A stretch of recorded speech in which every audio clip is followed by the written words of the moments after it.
Hi, and welcome to the latest episode of Countercurrents. I'm Larry Johnson. Please hit that like and subscribe button and tell your family and friends about the channel. Today, I'm going to be chatting with two dear friends, Nima Alkhorshid and Professor Mohammad Marandi. Both, I jokingly call them Marandi as the Virginian because he was born in Virginia, and Nima the Brazilian, because he lives and works in Brazil. Both are professors. But we're going to talk about what the real situation is in Iran and hopefully help you better understand what the truth is in the face of so much propaganda designed to portray Iran as a place of evil and as an enemy of the world, which it is not. Thanks for watching. Yeah, I mean, just for your information, when I recorded the introduction, I said, I used my standard line. I've got the Virginian and the Brazilian, and we're going to talk about Iran. But okay, let's start with the current events. So we're recording this on Wednesday. Hopefully, it'll go up tomorrow, Thursday. Boy, things are changing rapidly. So at 1:00 yesterday, East Coast time, just slightly before 1, getting ready to do Danny Davis. Newsflash: talks are off. They're not going to. The United States issued these demands, and Iran said, "No, go screw yourself. We're not doing that." We'll talk about nukes, we'll talk about enrichment, but nothing else. No, you can't. We're not going to talk about missiles. We're not going to talk about our support for the groups like Hamas and Hezbollah. And then, like I get done with Danny Davis and get ready to start another interview, and the talks are back on. Was that being widely reported in Iran yesterday, or was that something just for the us outsiders? Let's start with Nima. What were you seeing or hearing? Yeah, it was actually whenever something comes out, everybody would know what is happening, and they were saying that. So what's going on? The United States has decided, because they were the basic points, in my opinion, that it was that the United States wanted to negotiate in Turkey, in Istanbul, right? And first of all, and Iran didn't want to, go there, and Iran had their option on the table. They were talking about Oman and Muscat being part of, the main, because you remember the last time they were negotiating before the war breaking out between the two parties, they were negotiating in Oman. That's why Iran sees that as a viable choice right now to go in that direction. So then they talk about, the ballistic missiles. The United States wants to put some limits on the ballistic missile program, which is, everybody knows that that's a red line for anybody. I would say that even for the supreme leader of Iran, he that's a red line for him. He never talks about, it's a basic, to survive in this wild, planet we're living in. And then they said that Iran would not support the, Houthis. They're talking about Ansarullah and Hezbollah. Right. And we see finally everything breaking down, and then let's talk in Oman, and all those options are off the table. It's a propaganda machine, Larry. Even before coming to this live, they were talking about, the Al Jazeera coming with new narrative. They have somehow leaked out the agenda of negotiations. They said that Egypt, together with Turkey and Qatar, they leaked this information, and it's unbelievable. And I think it's part of the propaganda. They trying to do everything because they have this weapon in their hand. They have all these weapons in their hand. They want to, somehow, attack and, make some sort of bubble for the Iranian people.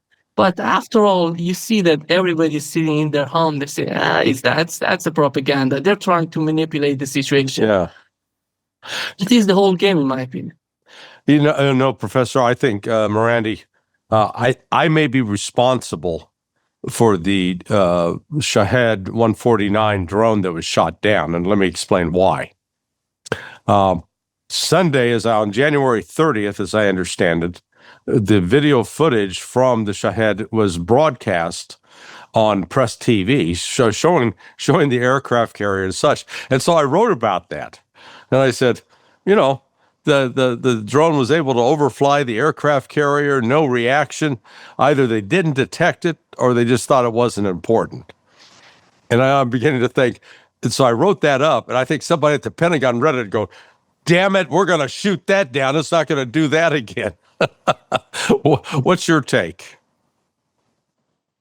Well, one thing that I think is important for your viewers to know, excuse me, to know is that Iranians are probably the most well-informed people about anything that's said about their country that's negative. Because there is a huge Persian language media apparatus funded by Western governments in the West, based in the West, television channels in the hundreds, and websites, cyber armies. So even during those days when we didn't have internet, or when the internet was just Iranian and local, satellite TV was full of anti-Iranian propaganda. So people always knew what the Americans were saying about Iran. People always know what the British, the French, the Germans, what the Israeli regime and others are saying about Iran. They know. We hear more from them than we hear from Iran in general. That's a general fact. You have like a news channel in Iran, then like the 3-4 main channels, they have an evening news and a nighttime news, and that's it basically. But you have like all sorts of anti-Iranian news channels from abroad that 24 hours a day are producing misinformation, disinformation, they're spinning the news and so on. So Iranians always hear the news. Like what was happening yesterday, you could get the different interpretations of it from a host of different sources. In general, though, as Nima pointed out, some things are clear to Iranians that no one is going to negotiate. For example, the Iran's missile capabilities or its regional alliances. And so, as soon as Al Jazeera starts saying that, they know that this is propaganda. Either Al Jazeera is producing propaganda, because at the end of the day, Al Jazeera is in the American camp. It may say positive things about Palestine, but ultimately it's in the American camp. Either Al Jazeera is making this up, or the Turks and the Egyptians and the Qataris produce some ridiculous document in order to please Trump. But it's not something that Iranians would even take note of. I think the most... Oh, sorry. Go ahead. Yeah, you're saying. No, I was looking for, there was a news report earlier saying that Egypt, Qatar, and I forget the other country, Turkey.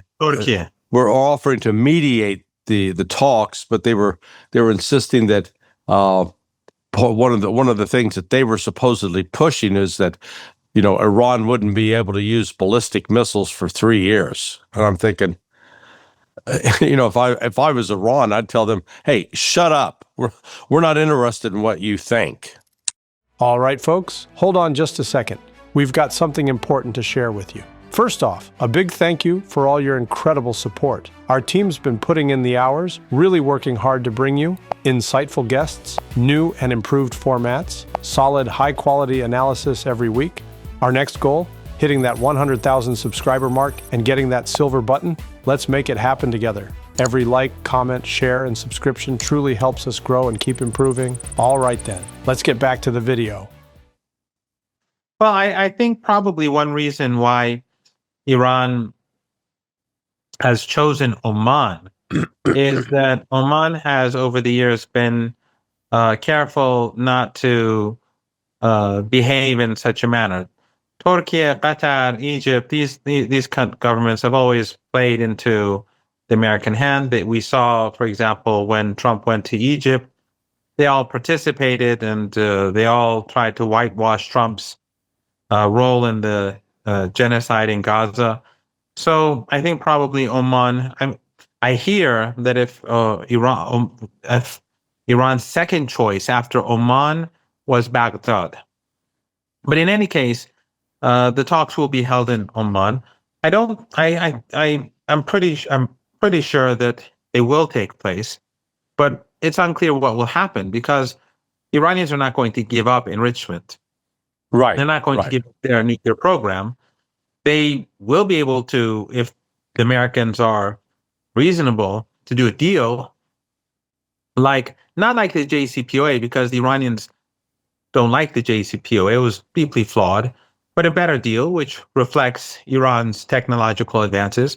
But I don't think that Trump has that capability. I think actually Trump is being pushed even by his antagonists in Washington towards conflict. So, for example, I think the role played by the New York Times and other media outlets is intentionally to push the to prevent any sort of incentive in the White House for a deal. I think in general, the political establishment, and which is of course Zionist dominated, doesn't matter if they're Democratic or Republican. So I'm pessimistic about a deal, but it's not impossible. But there's no doubt that Iran will not accept zeroing enrichment or limiting its missile and drone capabilities or retreating from its alliances and that sort of thing. It's just not going to happen. Do either of you think that is there a compromise? But I have given my opinion that thinking that one thing Iran might be willing to discuss. Okay, we'll limit what enrichment we do, but then I also heard a statement yesterday that previously Iran was willing to move some of its enriched uranium off to, say, Russia, but now they've said, no, we're not even doing that now. It's gonna stay here in Iran. Nima? I think as far as I know about that case is that this particular moment that we are in right now, Iran has no reason to move anything to outside of Iran into the enriched uranium. They're not talking about it nowhere in the media, in the domestic media. They're not talking about it. The main issue with the nuclear program right now and what they have on the table, what they're willing to talk about is the enrichment and the future of nuclear program of Iran. Iran is prepared to produce each and every document to assure the Trump administration or the United States that Iran is not pursuing nuclear bombs, not pursuing nuclear weapons. That's the whole reason that Iran is willing to do the negotiations, because the policy, the strategy on the part of the Iranian government, in my opinion, hasn't changed, and that's why they're willing to talk with the United States. And that's all I can say. I cannot say that they can go 1 inch forward, in sending any sort of, enriched uranium to Russia or any other country, any third country. And the whole thing is to de-escalate with the United States and ensure that Iran is not willing to produce nuclear weapons. That's all, in my opinion. I'm looking at this. We've been getting bombarded with reports that the attack's imminent. I keep hearing from it's going to be in the next 2 or 3 days. I do think if an attack is going to happen, it's going to have to happen within the next 2 weeks, maybe 3 weeks at the max, because Iran, Russia, and China are going to conduct their annual naval military exercise. I've heard everywhere from the the middle of February to the end of February. Normally, it was like in the first week of March. And I think if that the United States is not going to attack Iran if Iran's sailing around with Chinese and Russian warships. What's your take on it, Professor Marandi? I think that the Iranians, at least, feel that they are in a very strong. Excuse me. I've had this cough for many weeks, and I don't know why it's not going away. But I understand. I got dripping sinuses. That's blowing my nose here. So I think that the Iranians feel that they're in a commanding position. First of all, they're confident about their military, and the Iranians have a long-range missile capability that we've seen used against the Israeli regime, and which has been strengthened and developed further since the war. But most of Iran's missile capabilities are not even directed towards the Israeli regime. They are anti-ship missiles. There are medium-range missiles directed towards the Persian Gulf. There are short-range missiles, drones, and also, of course, the Navy and small submarines, mini submarines, speedboats. All of these are directed towards the United States, not towards Israel. Mm-hmm. And the reason is that the United States has been threatening to attack Iran for over 2.5 decades. Yeah, well, 46 years. Exactly. Yeah. But after invading Iraq and Afghanistan, it rose to a different level of importance in Tehran. So they began developing all these underground cities for missiles and drones and other capabilities, which are directed towards the Persian Gulf. And of course, in addition to that, they have the long-range missiles that can be used from deep inside Iran. So one reason why the U.S. aircraft carrier has gone so far away from the Iranian coast is because it's fearful of Iran's missile capabilities. And one thing that I have heard from a very credible source is that the Iranians have also stationed anti-ship missile systems alongside the coast of the Persian Gulf, where there are no American ships. And that sends a signal to countries in the Persian Gulf that host U.S. bases. And I think that basically means that if there's war, those tankers are no longer going to be able to take oil or gas or anything else to or from the Persian Gulf region. There will be the end of trade in the Persian Gulf. So you have this enormous capability directed towards the United States, towards its bases, but you also have this immense firepower that's directed to the other side and the Persian Gulf itself, and the other side of the Persian Gulf not being very far away.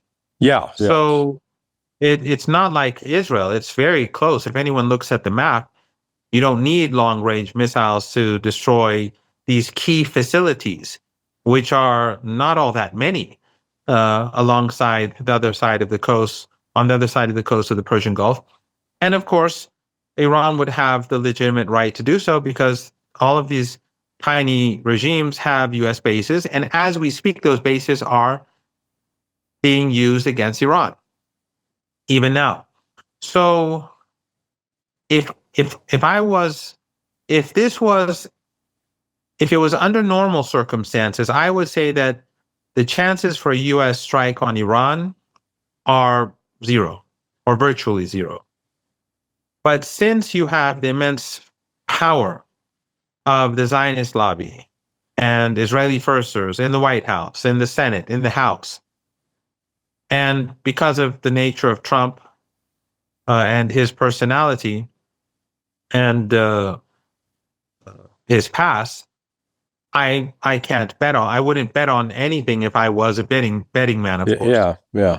But I think that if there is war, the United States would lose. So on the whole, I think that taking everything into account, I would imagine that the Iranians feel that the chances for war are not very high right now, but that they're only preparing themselves for war. And as we speak, they are preparing. In other words, every day they are developing their defensive and offensive capabilities. And the head of the Iranian armed forces, or I'm not sure who said this, but senior figures in the Iranian army and the Revolutionary Guards have said that Iran's military doctrine has shifted from defensive to offensive. Mm-hmm. So for now on, Iran is going to be more focused on heavy strikes, on swiftly destroying the enemy. That will be the priority rather than defending itself against enemy attacks. So I think probably if there's war, Iran will they've already said, as we all know, that even a small attack by the United States will be considered to be a war, and Iran will retaliate with everything it has. And so I think that if there's a U.S. attack, the oil and gas markets immediately will go through the roof. Yeah. Yeah, Larry, just to mention, since Dr. Marandi forgot his name, it was the Chief of Staff of the Iranian Armed Forces, Major General Abdulrahim Mousavi. He said after the 12-day war, Iran's military doctrine has shifted from defensive to offensive with a focus on asymmetric warfare.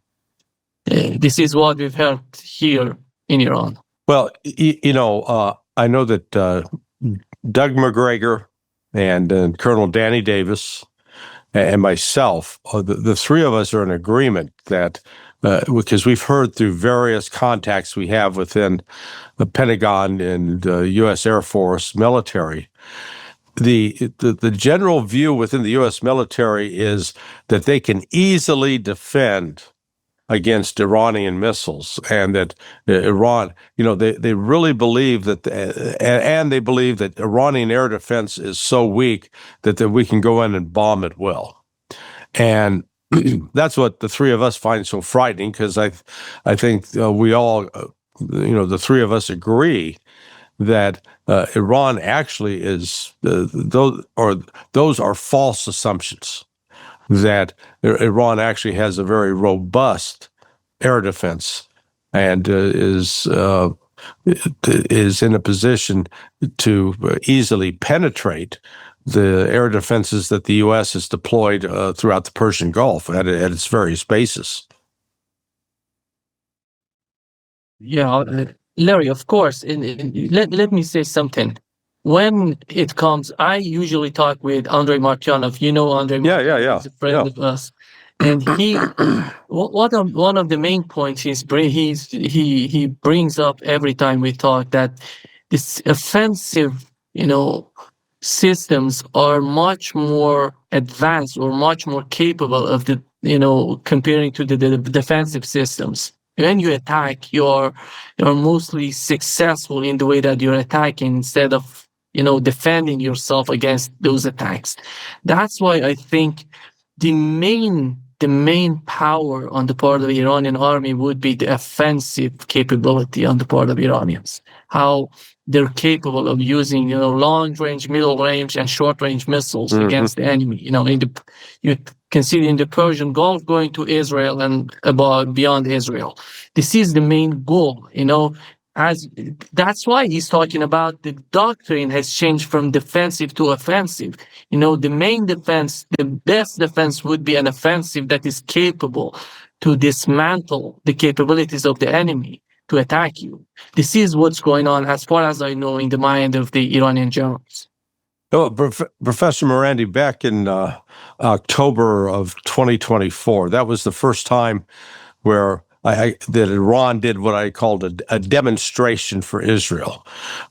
They launched missiles that was in retaliation for Israeli attacks, but it was intended to demonstrate, to try to show Israel what Iran was capable of. And I still remember watching the video of that one hypersonic missile as it came down. It came down and it deviated, and then it was being maneuvered, which is remarkable technology. And I think Iran was trying to say, hey, look at what we can do. And yet the West completely dismissed it. And then we get into the 12-day war last June. And again, there is the way the message was presented has been presented to the American people. And it's told in Israel that Iran was ineffective.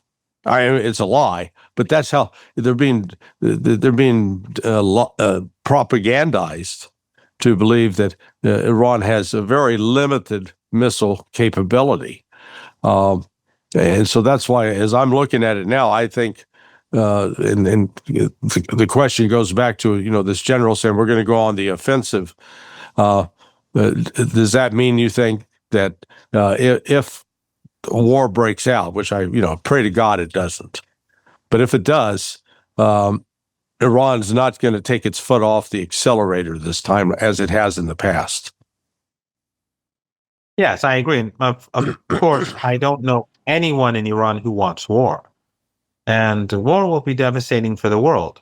Yes. But the fact is that I don't know about Iran's defense capabilities. They've been working on it since the war, but I'm sure that Iran's offensive capabilities are much better than their defensive capabilities, because we've already seen during the 12-day war how the two sides, or the three sides, Americans being with Israelis, how they battled each other. Although it's possible that Iran has received new technology or new systems from friendly countries, the Chinese, the Russians.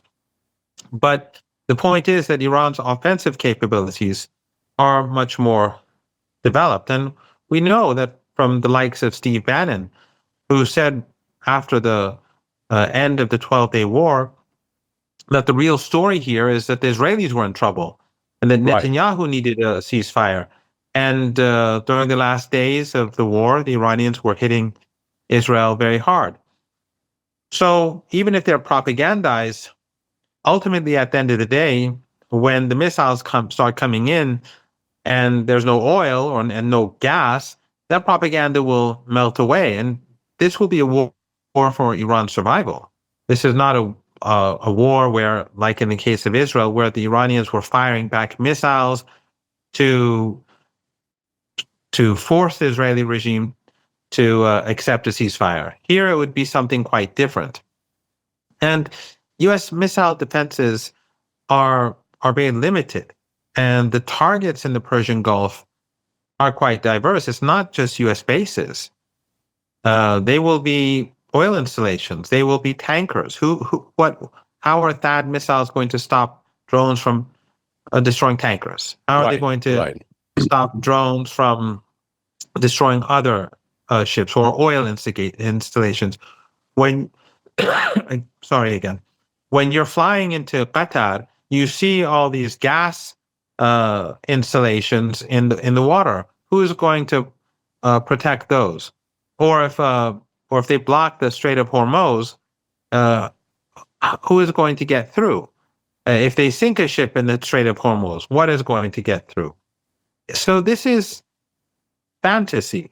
But let us assume that they believe what they believe, and the war starts, and then the Iranians start hitting these installations, and they will start hitting the American ships. I mean, if the Americans could not defeat Yemen after 7 weeks, right, then how are they going to defeat the Iranians, who have a much larger, maybe incomparably larger drone and missile system?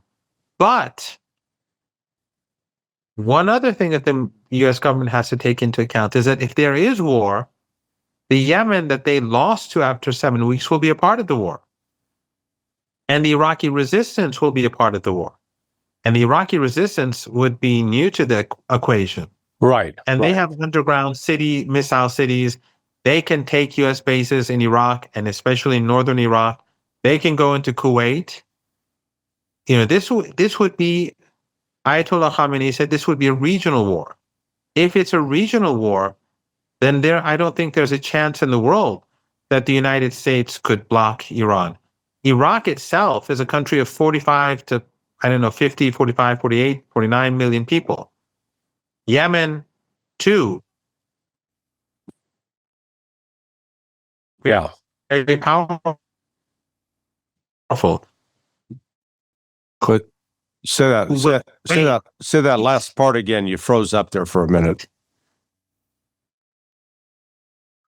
That Yeah, from Yemen too. You have to repeat, Professor Man. Or is it? Bahrain. It seems that we have some sort of issue with Professor Man's connection. Yeah, you're freezing up there. Yeah, Professor Mandy, just a little bit. Country is together have a population of you're freezing up. Let me stop you there for a second to get you. He's out. He's Larry. He's going to be back in a minute. Okay, so I wanted to shift the conversation a little bit just for people watching and listening. How has Iran changed since you were last there? Because I mean, you were a baby and an infant during the war, 1980s.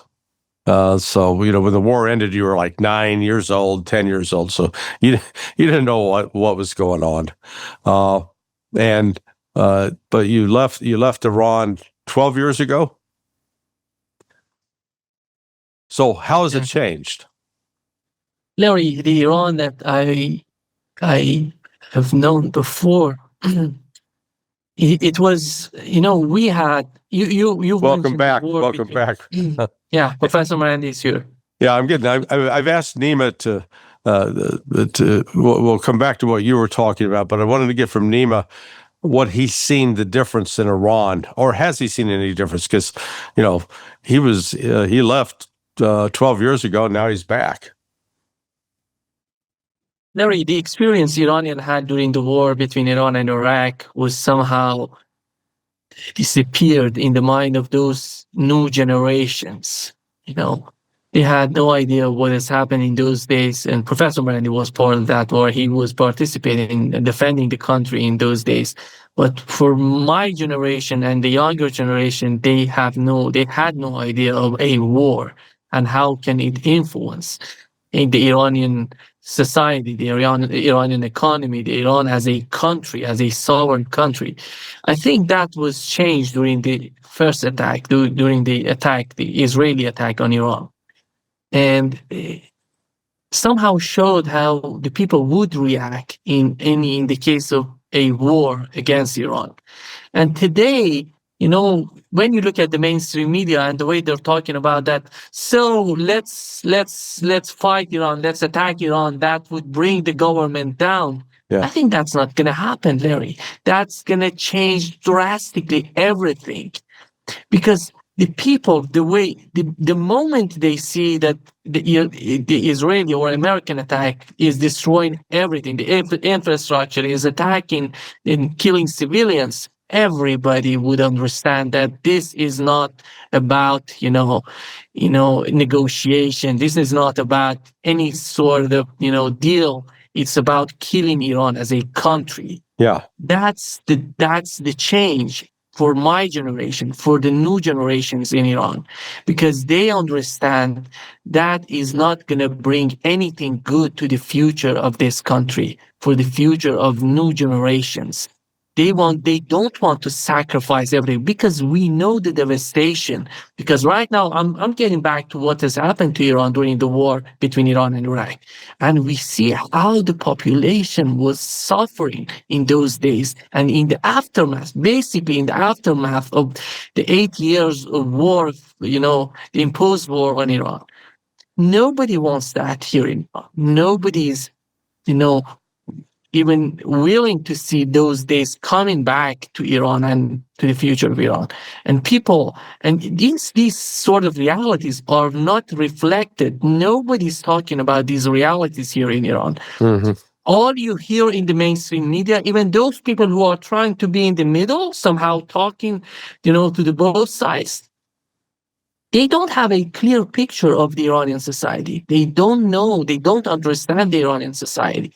The only issue, Larry, there are people out there talking about women, love, freedom, all of these, nonsense. That doesn't make sense anymore here in Iran.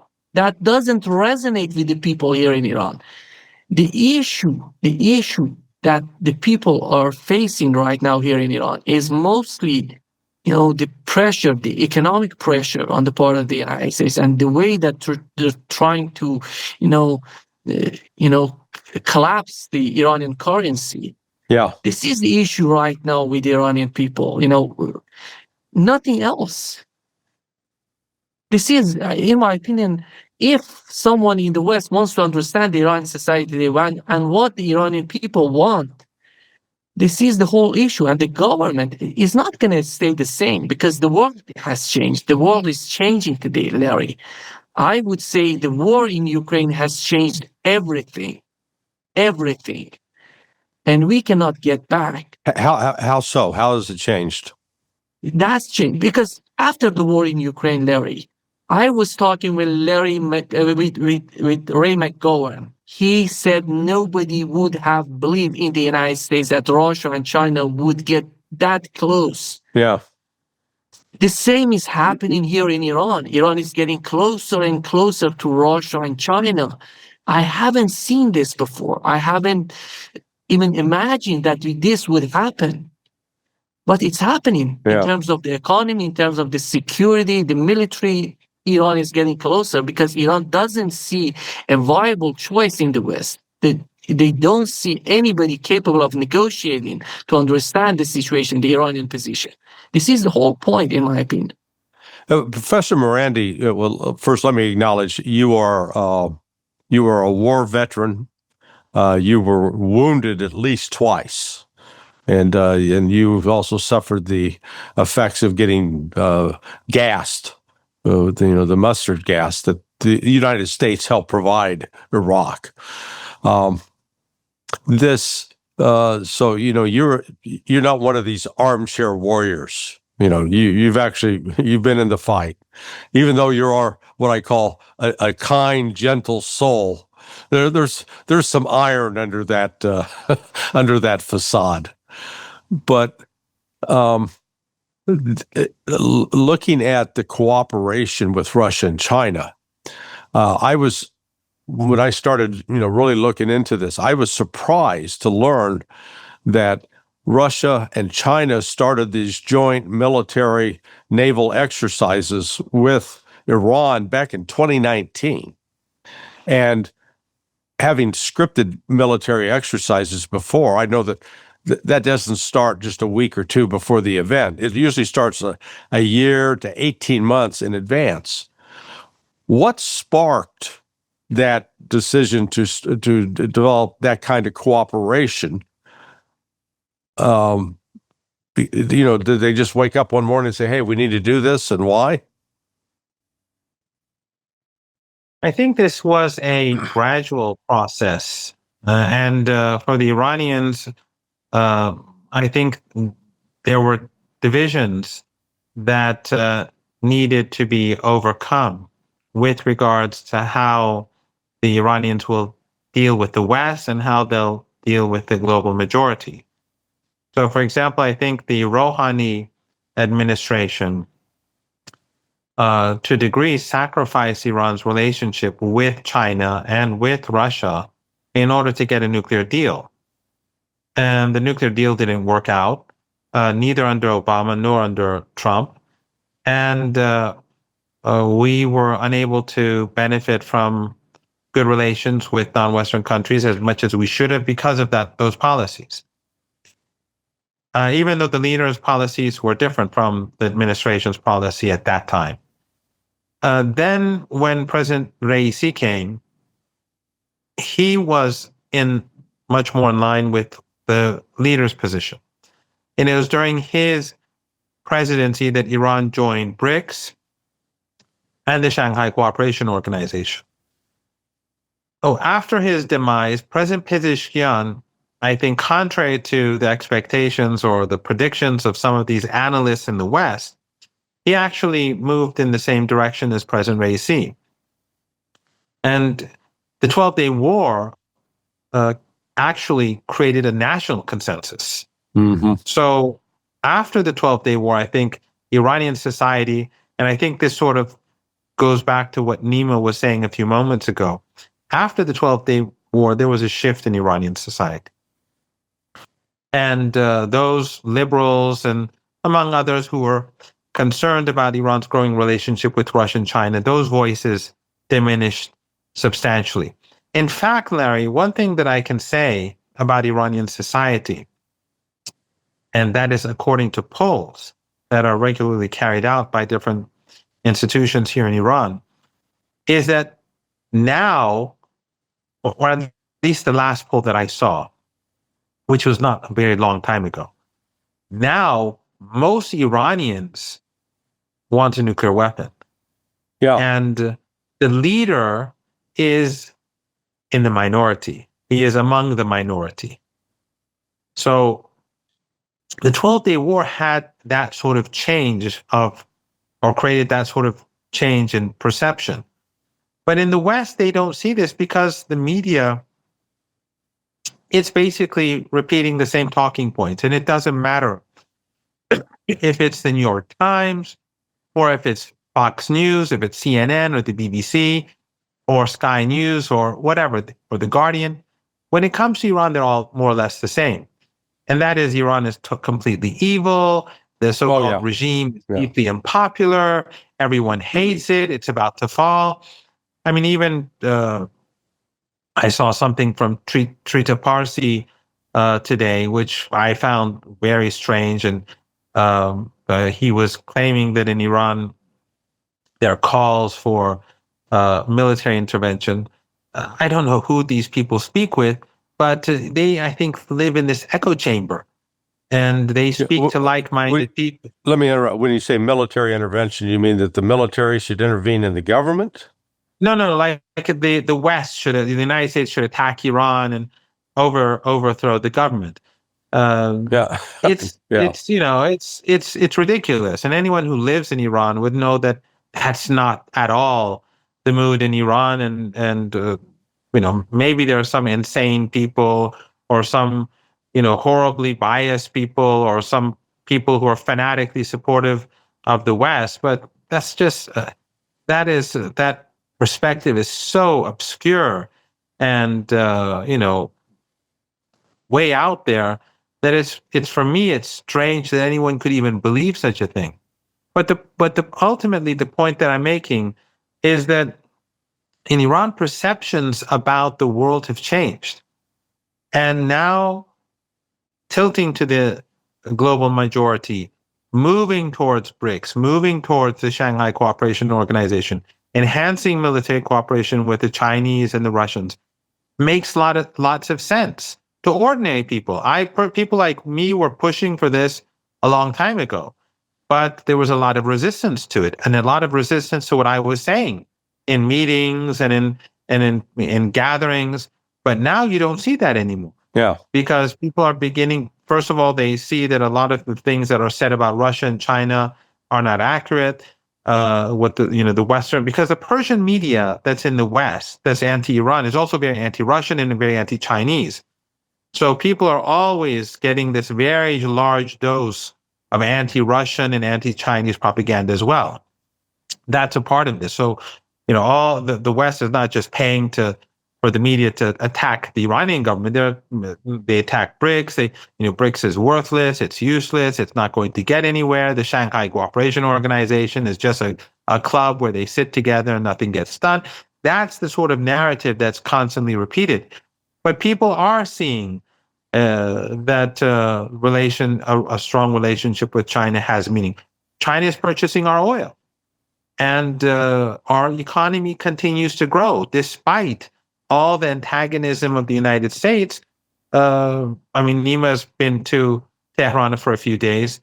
I don't know if he used the metro, but if you go to the metro in Iran is much better than the metro in London, or the metro in infinitely better than New York. Yeah, New York And City did a horror show there.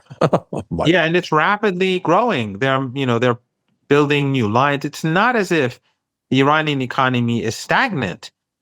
Yeah. So when the Chinese are purchasing Iranian oil, despite U.S. threats and U.S. sanctions, when the Russians are cooperating with Iran despite U.S. antagonism, well, gradually, even those liberals in Iran, even those who were traditionally pro-Western, when they see Israel bombing the country and bombing civilian targets and the U.S. supporting it and the Europeans supporting it, and they see that it's the Russians and the Chinese that are behaving reasonably and defending Iran at the UN Security Council, then the mood changes. Yeah. So this was a gradual process. I can't put my finger on a particular date or event, but it was a gradual process. But I think that the 12-day war, although it comes way after the beginnings of the maneuvers between Iran, Russia, and China, but I think the 12-day war in general was an important turning point in Iranian perceptions about the world. Well, actually, let me see. I think there are two events, and I'd like the reaction of both of you to this.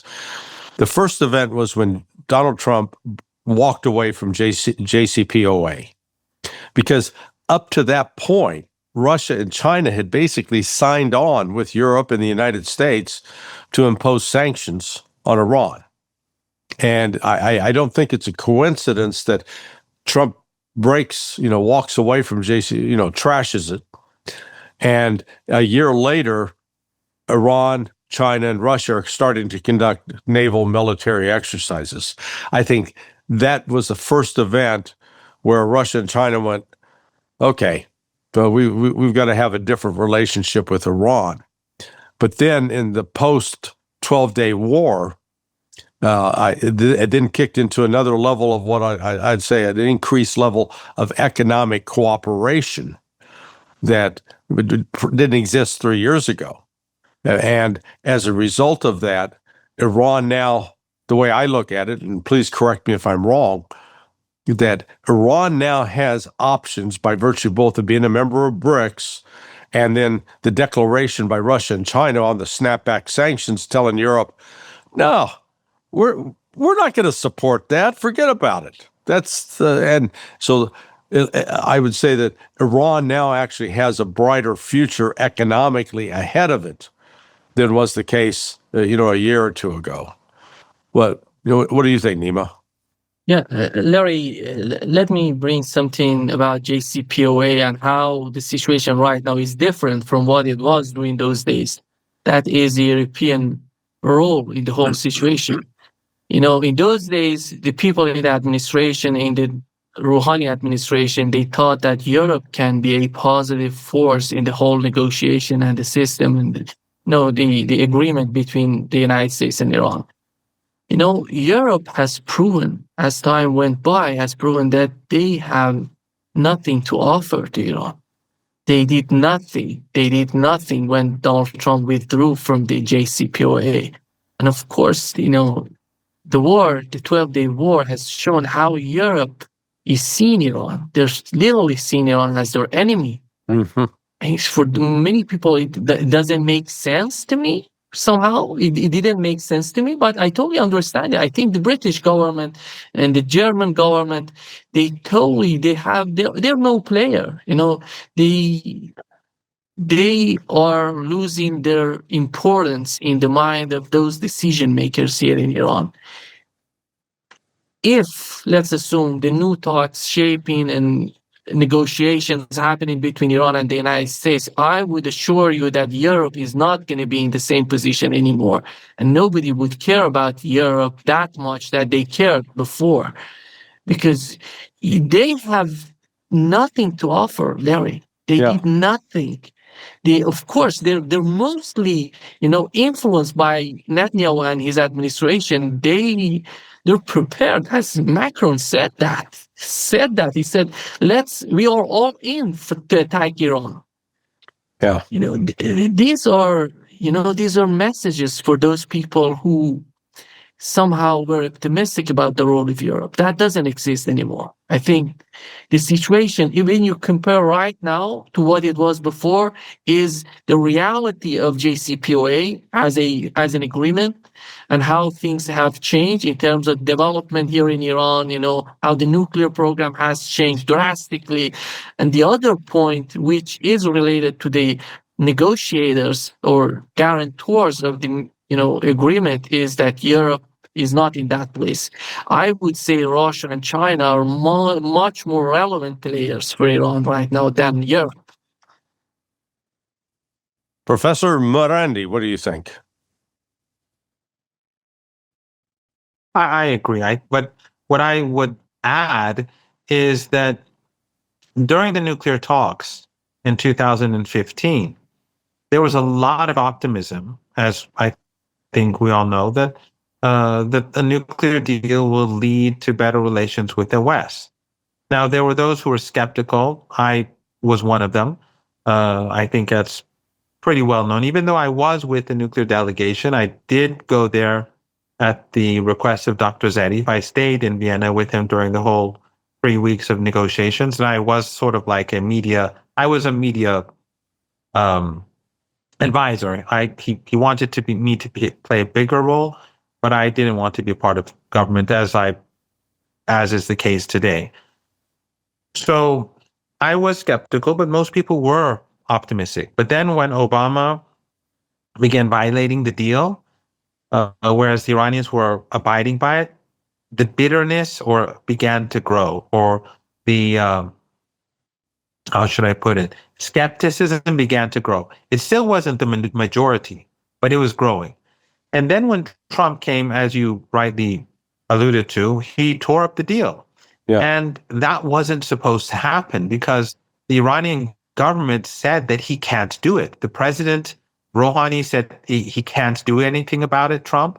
And the and Dr. Zarif too did not believe that this could happen, that it was possible, but it happened and there were no consequences for the United States. And that, I think, led a lot of people to begin to rethink and think and conclude that the path taken by President Rouhani really wasn't it wasn't a smart move to put so many eggs in the Western basket. And he, as I said earlier, he sacrificed Iran's relationship with China and Russia, mostly China actually, in order to get this deal done. And it took President Raisi. I was just going to say, explain that part about the relationship with China. What do you mean by that? How did signing on to the JCPOA affect Iran's relationship with China? Well, Iran began to, under President Rouhani, they began to make things more difficult for Chinese companies in Iran. Iranian oil. Yeah, can you hear me? Yeah, I hear you now. You were getting like to the most important part, and then you froze. They're going, oh no. Okay, well, the Chinese, they were, first of all, President Xi, when he came to Iran, the Chinese president, his negotiations with President Rouhani and his trip weren't that great.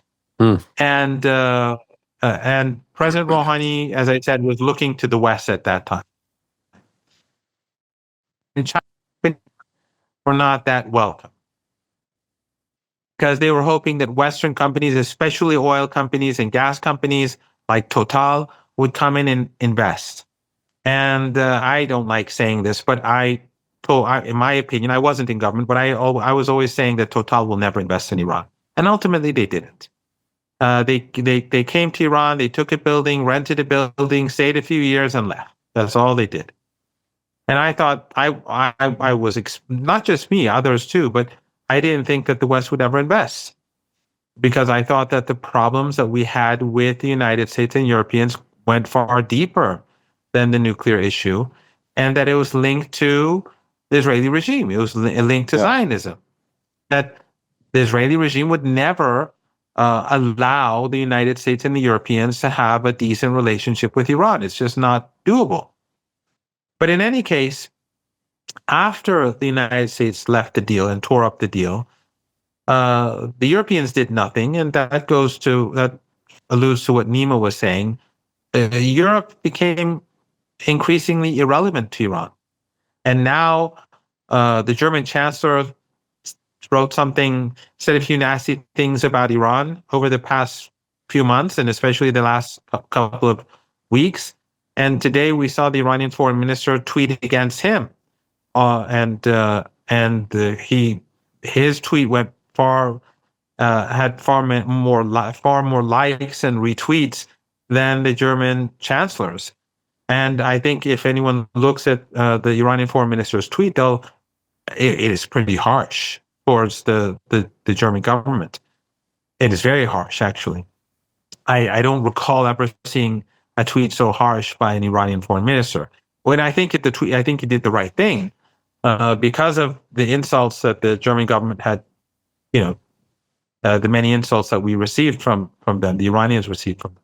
But the point is that, as Nima was saying, Europe has become irrelevant. The United States is unwilling and incapable of doing business with Iran.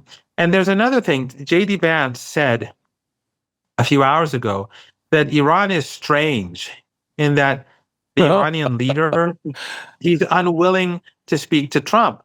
But I think J.D. Vance, in this, the arrogance of power makes him fail to recognize and understand that Trump killed so many Iranians in the war, right, by colluding with the Israeli regime. Forget the armed insurrection, but the war. And then during his first term, he tried to strangle the Iranian economy as much as possible, killing ordinary people. And he also killed General Soleimani and his companions. So why would Ayatollah Khamenei ever speak to, if he did speak to Trump, I think many people would be shocked.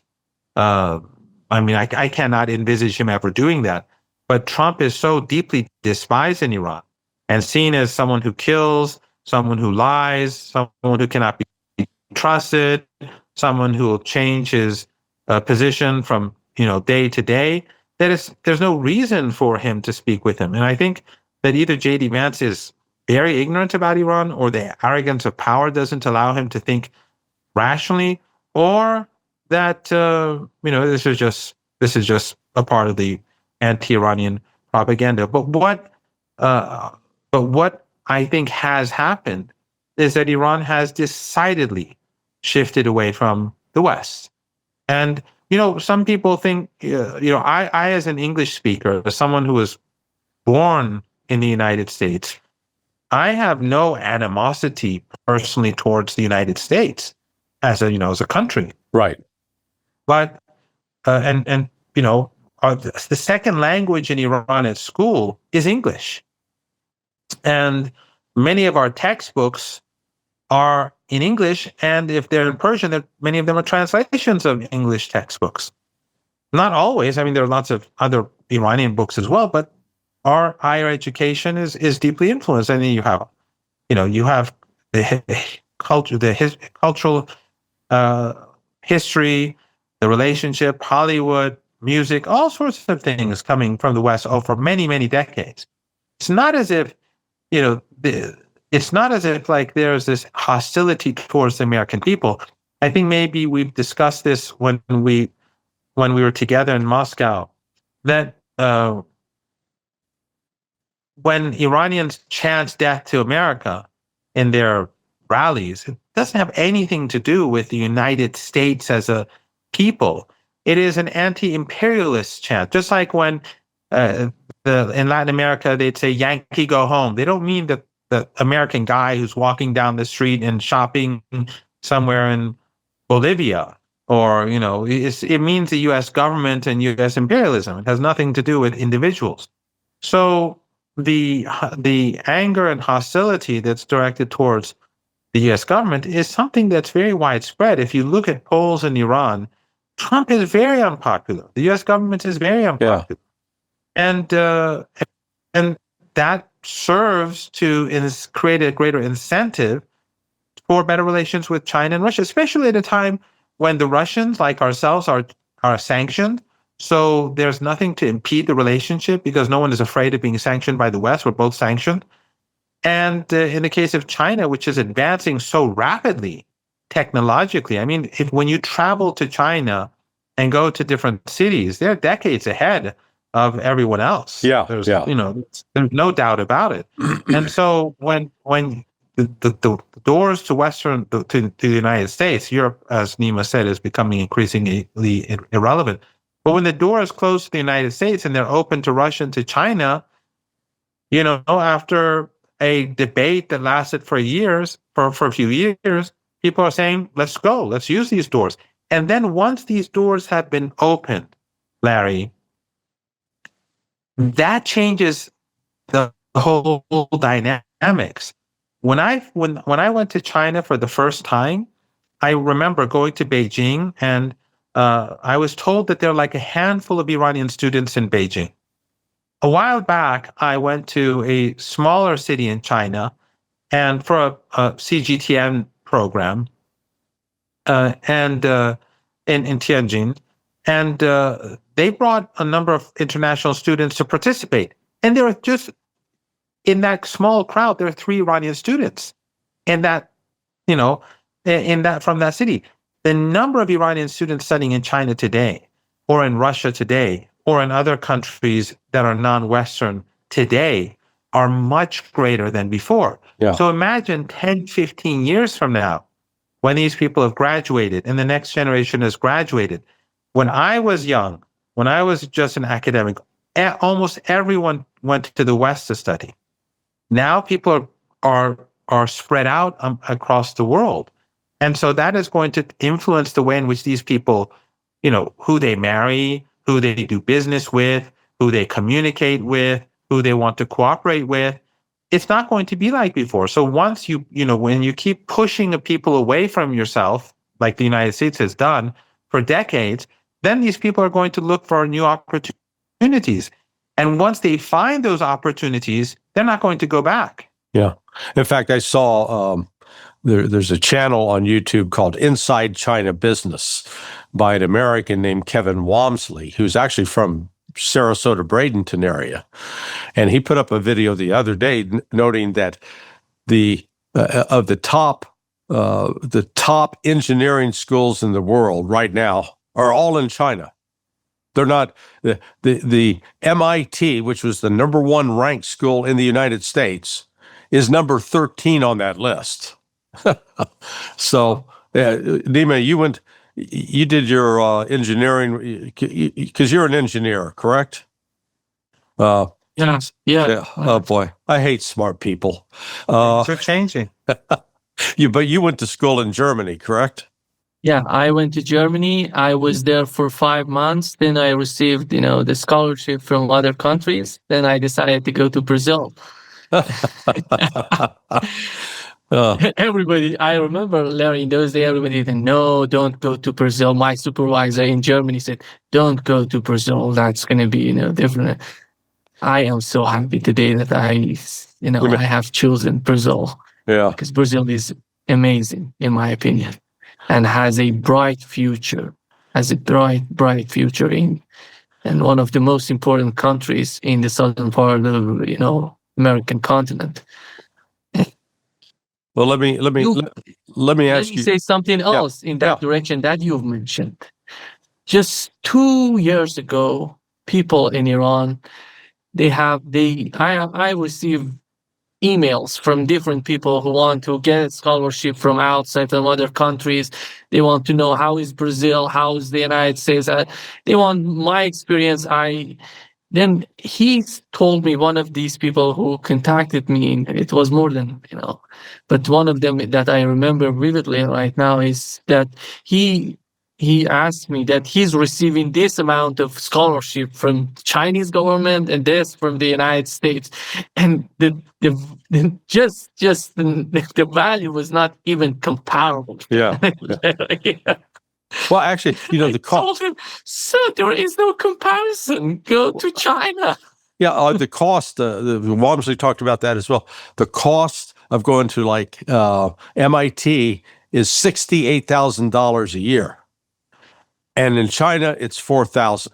I mean, you know, you don't have to be an economics major to figure out where the better deal is. But all right, guys, listen, I've kept you more than an hour. I am so appreciative of your time, but I think it's important to get, for people to hear Nima and Mohammad, that they find out, geez, these are very smart Iranians. These are very cultured Iranians. These are very humane Iranian.